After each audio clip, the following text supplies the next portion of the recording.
Candi Borobudur sebagai kompendium pengetahuan dan sebuah rekaman zaman, snapshot, informasi, dan deskripsi yang memberi pemahaman tentang situasi dan gambaran perkembangan jalinan masyarakat yang terbentuk pada saat itu. Kearifan lokal yang terekspresikan dalam kesenian, kebudayaan, keterampilan, aspirasi, spiritualitas, dan tata hidup masyarakat dalam kehidupan sehari-hari mereka. Semua ini dipaparkan melalui ukiran secara integral dalam pesan dan ajaran Borobudur.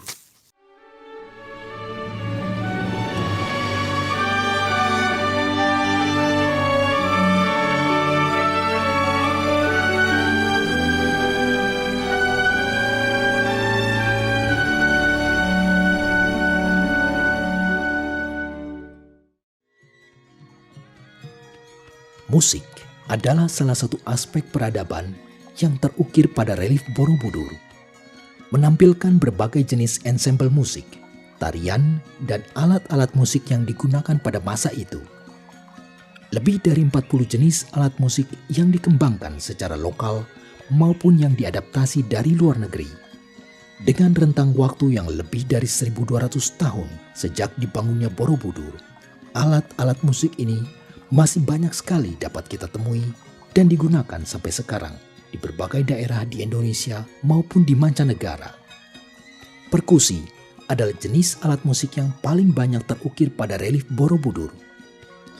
Mulai dari gendang yang bentuknya bermacam-macam, ada yang berbentuk kerucut, silinder, dan gendang tong. Gendang jenis ini masih umum kita temui pada musik-musik Jawa maupun Sunda.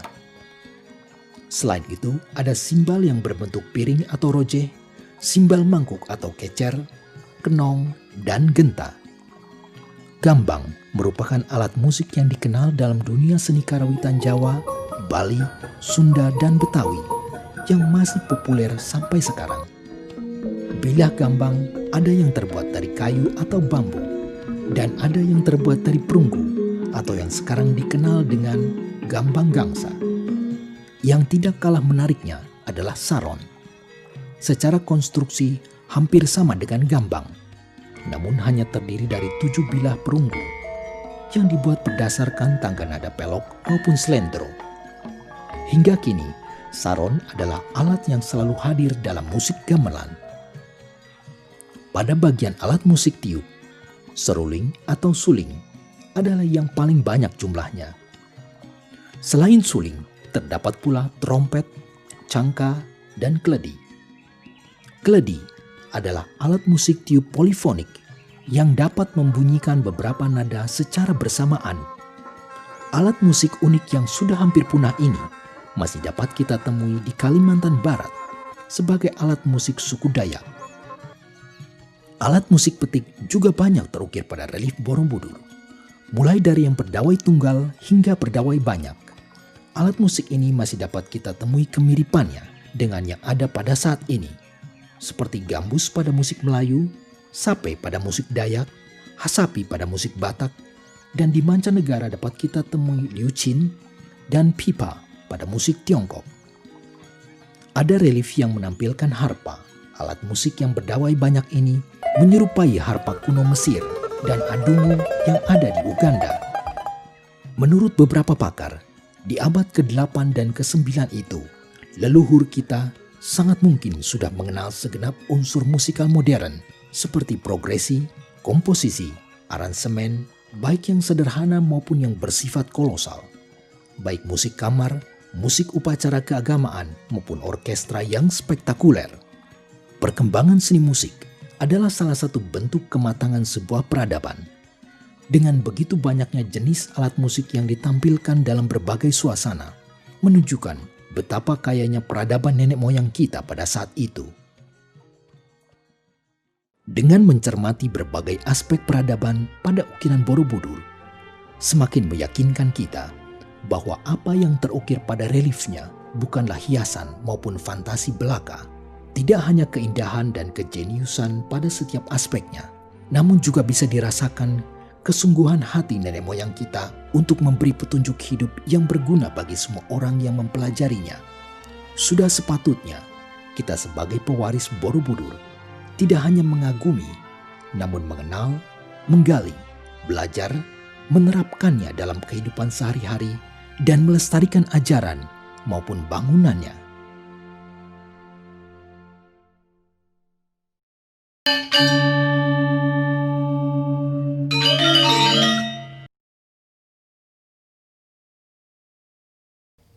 Salam budaya. Keindahan musik Nusantara dari Sabang sampai Merauke, dari Pulau Miangas hingga Pulau Rote semakin memperkokoh jati diri Ibu Pertiwi.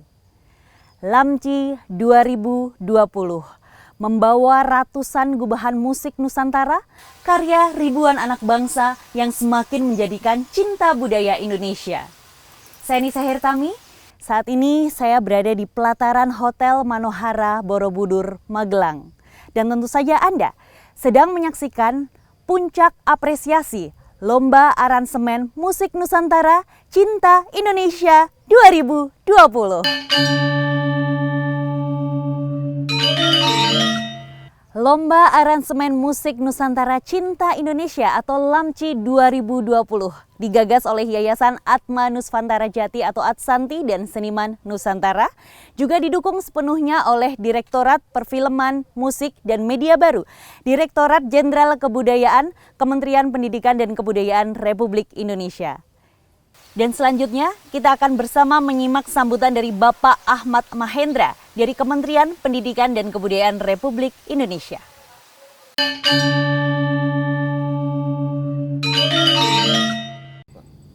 Assalamualaikum warahmatullahi wabarakatuh.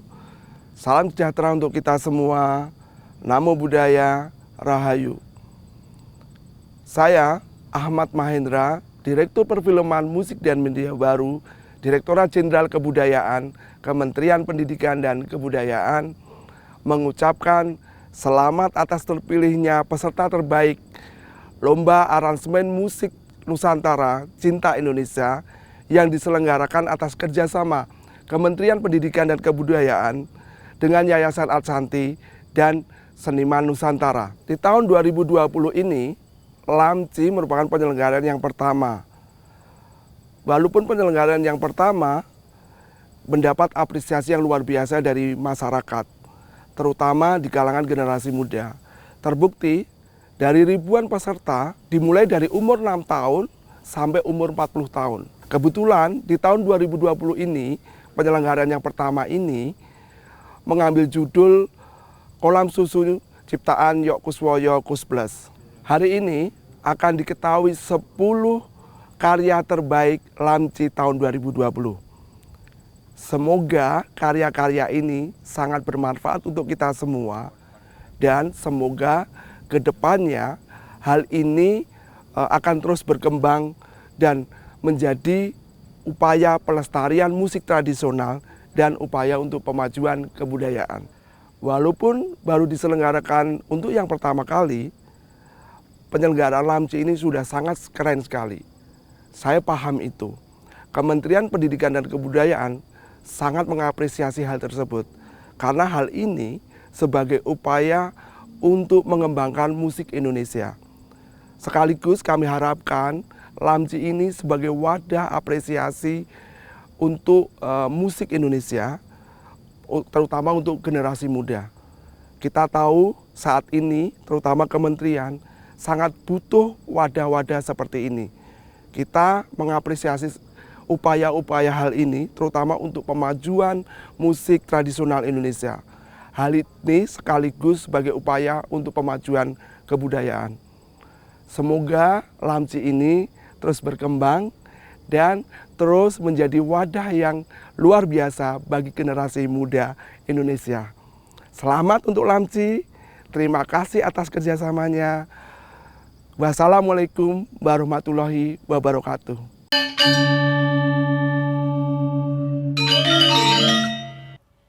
Ya, Lamci 2020 juga memiliki proses yang tidak mudah ya. Dimulai dari perencanaan awal hingga akhir. Dan saat ini kita akan melihat perjalanan Lamci 2020 dimulai dari pendaftaran awal, penjurian seleksi awal hingga pemilihan 10 karya terbaik sampai dengan saat ini. Dan mari untuk kita mengenal lebih jauh lagi tentang Lamci 2020 dan apa yang sesungguhnya menjadi misi dari para inisiator di balik proses dan perjalanan Lamci. Saat ini saya sudah bersama Ibu Sari Kuswoyo, Ketua Lamci, kemudian Ibu Nilo Wardani, Ketua Yayasan Adsanti selaku penggagas, dan juga Bapak Anon Suneko, Ketua Dewan Juri Seleksi. Baik, mungkin pertanyaan pertama ya yang ingin saya tanyakan dulu dari Ibu Nilo Wardani ya, selaku penggagas untuk acara Lamci ini. Sebetulnya apakah tujuan diadakannya dan apa pentingnya untuk melestarikan musik Nusantara ini, Ibu Dani?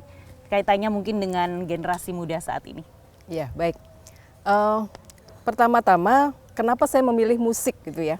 Ini karena Adsanti ini bergerak di bidang kebudayaan. Visi kebudayaan Indonesia itu berkaitan dengan kebahagiaan.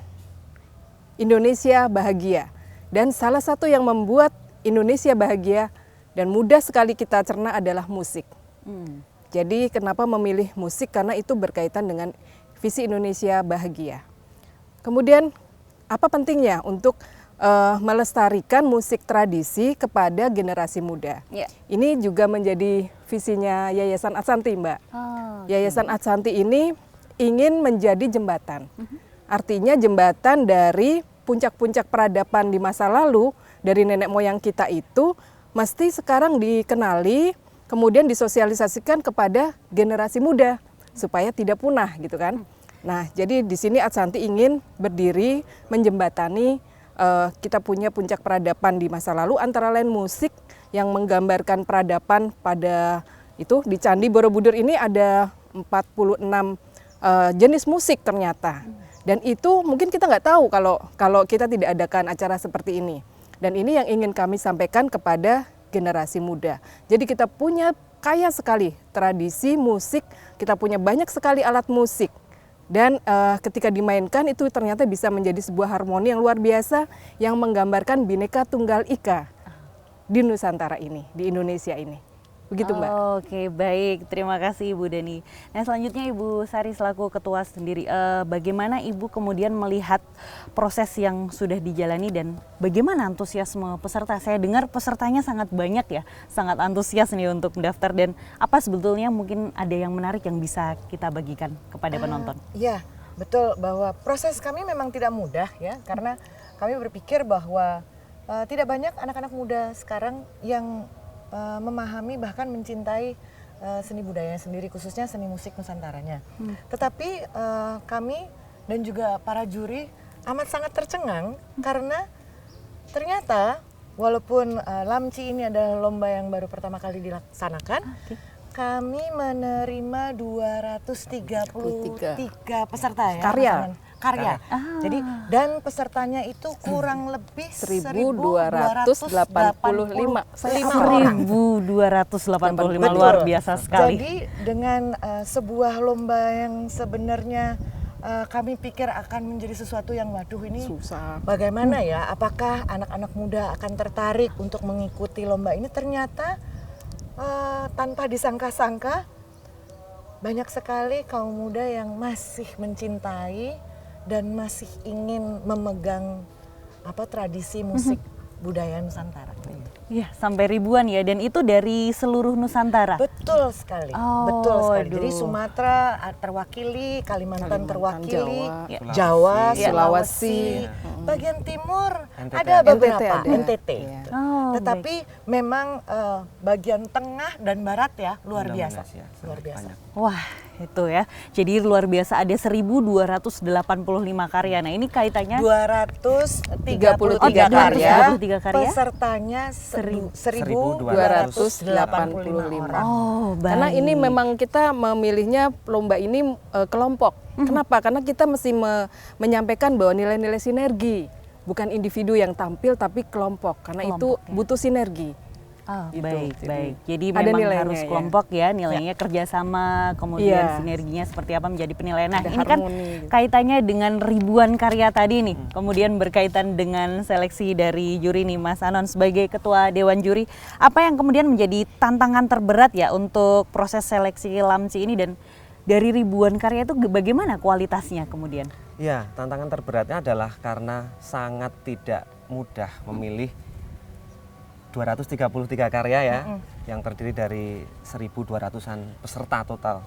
Dan semuanya memang beragam, dan susahnya ketika perkembangan aransemen musik tradisi Nusantara ini sekarang sudah terjadi dialog antar etnis. Jadi memang bukan barang baru, tetapi ketika semangat kebaruan yang memang kita tekankan, sehingga yang terjadi di luar ekspektasi kami, jadi luar biasa. Jadi memang semua bagus. Semua bagus, memang kami harus akhirnya memilih dari 233 karya, kami harus sangat disiplin. Mohon maaf, akhirnya ketika beberapa peserta yang lalu tidak disiplin dengan salah satunya waktu, pengemasan sajian yang memang harus mengutamakan 70% minimal aspek musik Nusantara, maaf tidak bisa kami masukkan ke tahap berikutnya. Dari 230 karya kemudian kita perketat lagi menjadi 20. Yang kemudian dinilai oleh juri tamu sebanyak 5 juri tamu. Loloslah 10 karya terbaik yang mewakili keberagaman Nusantara. Oh, oke, baik. Nah, proses penjurian itu sendiri berapa lama, Mas Anon? Proses penjuriannya sangat singkat, dari batas waktu terakhir yang disampaikan oleh panitia, kemudian kami segera melakukan penilaian. Dari 233 karya hanya beberapa hari, kemudian harus lolos 20 karya yang sudah didiskusikan secara matang oleh 10 juri awal, kemudian kami setorkan dalam waktu 1 hari melalui perundingan yang sangat sengit oleh juri tamu. Perdebatan yang luar biasa, luar biasa. Ya, disaksikan oleh penggagas dan juga pengayom kami dari Kemendikbud, luar biasa, dengan sangat Penuh emosi. Karena saat penilaian pakai emosi. Mendatangkan sound engineer ya, Mas. Kebetulan 5 juri tamu ini mewakili selera-selera yang beragam, sehingga memang saya kira objektif sekali hasil yang dipilih. Ini sudah memang pantas menjadi pilihan untuk tahun ini. Yang 10 terbaik ya. Wah, ini luar biasa sekali. Nah, mendengar ini mungkin terakhir nanti yang mau disampaikan juga dari masing-masing ya. Yang pertama mungkin dari Ibu Dani dari Yayasan Adsanti yang memang memiliki concern di bidang kebudayaan. Apakah kemudian program Lamci ini akan diadakan kembali tahun depan? Ada pesan dan harapannya? Jadi kalau boleh menjadi satu harapan dan kebanggaan buat Adsanti. Pertama, kami sudah dipercaya dan ini yang pertama buat Adsanti menyelenggarakan LAMCI. Dan ternyata hasilnya memang Pak Anon yang sudah berkiprah sebagai akademisi di bidang musik tradisi aja mengatakan ini luar biasa begitu ya. Jadi diharapkan Adsanti bisa diberi kepercayaan lanjutan untuk mengadakan ini tahun 2021 dan seterusnya. Dan tidak kalah pentingnya adalah pembinaan. Jadi pemenang dari LAMCI 2020 diharapkan juga diberi kesempatan oleh Kementerian Kemendikbud untuk bisa kami bina, maksudnya para ahli ini untuk bisa membina sehingga mereka bisa menjadi duta musik tradisi, bukan hanya di kancah nasional aja, tapi juga go internasional dong. Kaum milenial Indonesia musik tradisi go internasional. Aduh, luar biasa sekali. Mungkin ada yang ditambahkan ya dari Ibu Sari? Saya sih cuma berharap bahwa tahun ini yang sungguh luar biasa, kita tidak punya ekspektasi terlalu banyak. Karena sudah ada lampu hijau bahwa tahun depan akan ada lagi, ya mudah-mudahan 2 kali lipat ya. 2 kali lipat, Mudah-mudahan 2 kali lipat pesertanya, juga 2 kali lipat karya-karyanya. Iya. Oke, baik. Mas Anon, terakhir mau ditambahkan? Saya sangat mengharap LAMCI yang berikutnya akan diselenggarakan secara lebih wow lagi ya, lebih keren lagi. Dan bagaimana caranya ini nanti generasi muda yang memang jadi target kita yang utama ya Bu ya. Ini memang nanti bisa lebih antusias untuk ikut.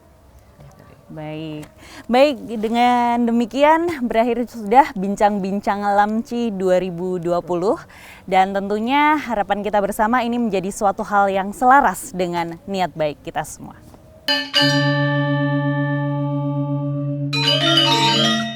Saat ini kita akan menyaksikan sebuah persembahan tari yang indah dari Sanggar Kinara-Kinari Borobudur yang mengambil salah satu cerita relief di Candi Borobudur, yaitu tentang kisah romansa Manohara.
setelah tadi bersama kita saksikan sebuah persembahan tari, saat ini kita akan melihat sejenak individu-individu yang mendedikasikan dirinya untuk menjadi juri di LAMCI 2020. Gilang Ramadan, Indra Lesmana, Vicky Sianipar, Anon Suneko, dan Yohanes Subowo.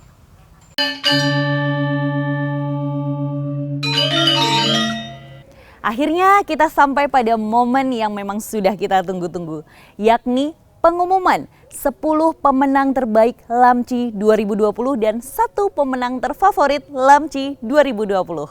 Nah, sebagai informasi, para peserta diwajibkan melakukan aransemen ulang atas lagu Kolam Susu yang diciptakan oleh Yok Kuswoyo. Dan kemudian apa saja yang menjadi aspek penilaian dari karya-karya ini? Yang pertama adalah orisinalitas, kemudian dinamika, kreativitas, inovasi, penyajian, harmonisasi, kemudian penguasaan skill, dan juga penyajian dengan alat musik Nusantara. Dari 1.000 lebih peserta yang mendaftar, kita telah mendapatkan 50 pemenang terbaik, kemudian mengerucut menjadi 20 pemenang terbaik. Dan akhirnya kita tiba untuk mengetahui siapakah 10 pemenang terbaik LAMCI 2020 dan 1 pemenang terfavorit LAMCI 2020. Kita bersama akan menyaksikan perjalanan para finalis LAMCI 2020.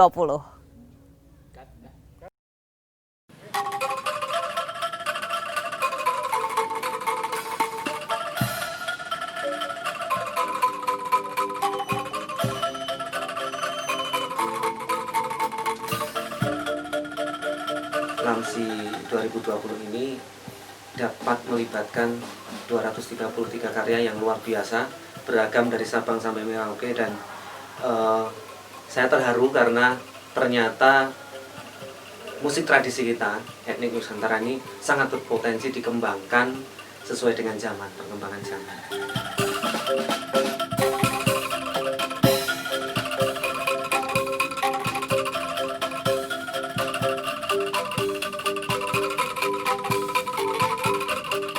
Terkejut oleh garapan-garapan kreativitas anak-anak muda itu menggarap kolam susu dengan gamelan. Itu benar-benar di luar dugaan saya. Banyak kejutan-kejutan kreativitas yang luar biasa dan berani, dan kayaknya kompetisi ini menjadi kreativitasnya benar-benar dipacu.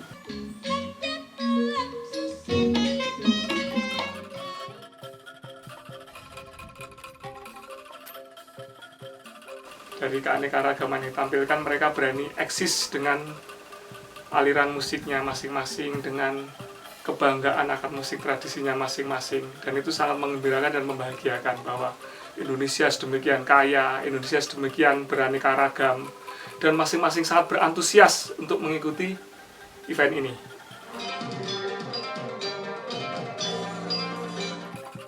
Asal pesertanya memang beragam, Mas. Itu dari yang masuk memang dari Nusantara kita, dari berbagai etnik di Indonesia masuk itu. Berarti memang pemuda-pemudi kita, generasi muda kita yang menggeluti kesenian tradisional itu cukup banyak.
Dan inilah 10 pemenang terbaik Lomba Aransemen Musik Nusantara Cinta Indonesia 2020.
surga, apakah kayu dan batu jadi tanaman? Orang bilang tanah kita tanah surga. Bukan lautan, hanya kolam susu. Kail dan jala cukup menghidupimu. Tiada badai, tiada topan kau temui. Ikan dan udang menghampiri dirimu. Orang bilang tanah kita tanah surga. Tongkat kayu dan batu jadi tanaman. Orang bilang tanah kita tanah surga. Tongkat kayu dan batu jadi tanaman. Bukan lautan, hanya kolam susu. Kail dan jala cukup menghidupimu. Tiada badai, tiada topan kau temui. Ikan dan udang menghampiri dirimu.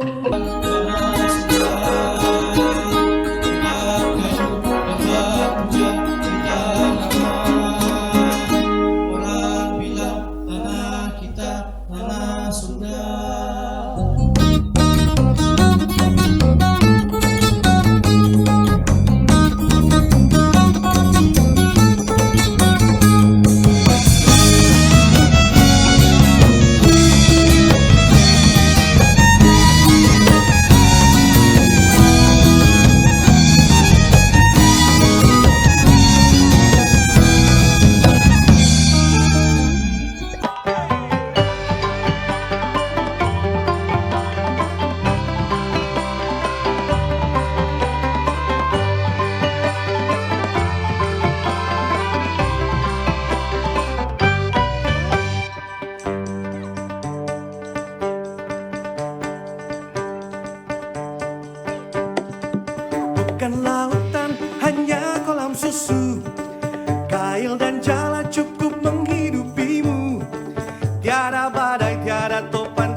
terbaik Lamci 2020 yang masing-masing berhak membawa pulang uang tunai sebesar 20 juta rupiah.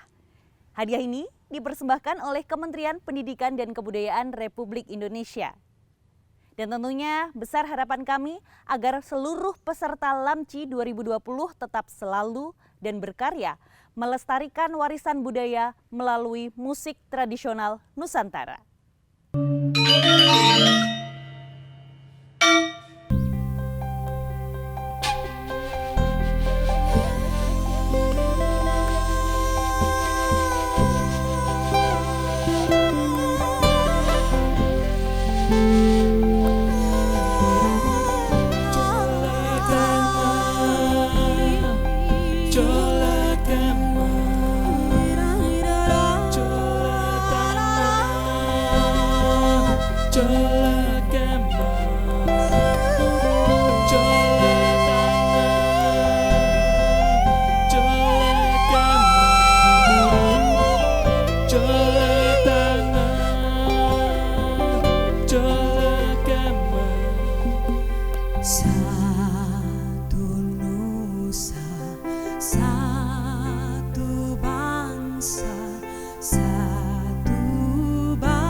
Lamci 2020 akan memberikan hadiah sebesar 10 juta rupiah kepada satu pemenang karya terfavorit. Karya ini dinilai pada tanggal 16 Oktober 2020 hingga 23 Oktober 2020, tepat berakhir pada pukul 23:59 waktu Indonesia Barat. Dan karya yang mendapatkan likes terbanyak ditetapkan menjadi karya terfavorit. Siapakah dia? Dan inilah dia, pemenang karya terfavorit Lamci 2020.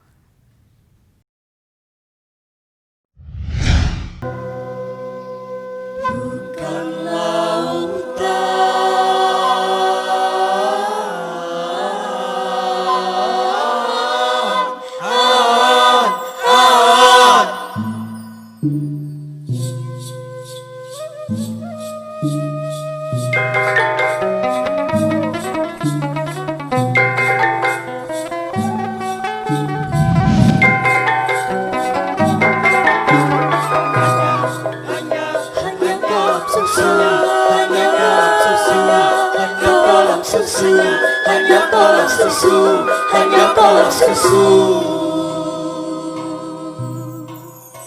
Kayu dan jala cukup menghidupimu. Tiada badai, tiada topan kau temui. Ikan dan udang menghampiri dirimu.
Bersama-sama tadi kita telah menyaksikan penampilan demi penampilan, pengumuman demi pengumuman, sampai akhirnya kita telah mendapatkan 10 pemenang terbaik LAMCI 2020 dan 1 pemenang terfavorit LAMCI 2020.